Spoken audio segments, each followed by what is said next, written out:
من أصعب أنواع المخاوف اللي حقيقي بتدمر نفسيتنا وبتخليني طول الوقت عايش على رضا الناس اللي حواليا.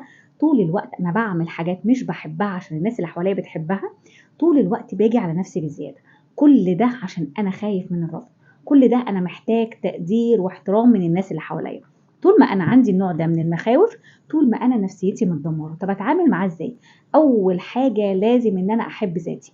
طول ما أنا بحب ذاتي وبقدر ذاتي وبحترم ذاتي وبشوف إن أنا أستحق، الناس اللي حواليا ده هينبع تلقائي إن هم يشوفوني إن أنا أستحق إن أنا أكون الأفضل، إن أنا أستحق الاحترام، إن أنا أستحق التقدير.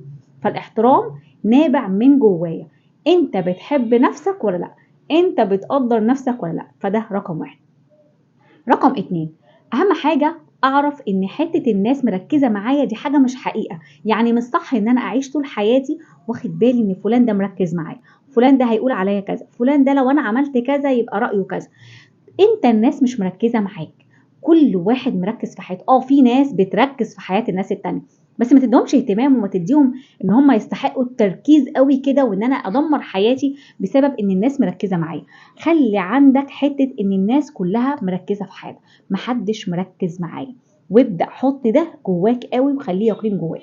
رقم 3، ابدأ شوف ان آراء الناس وأفكارهم ومعتقداتهم اللي انت خايف منها دي مجرد آراء وأفكار الناس اللي حواليك، يعني مش حقيقتك. يعني دايما خلي في فاصل ما بينك وما بين أفكارهم، معتقداتهم، مخاوفهم.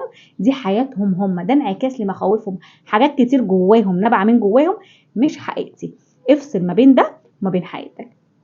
قدر نفسك. انت تستحق الاحترام والتقدير، ده يكون نابع من جواك. مخاوفك من الرفض هتتمحي.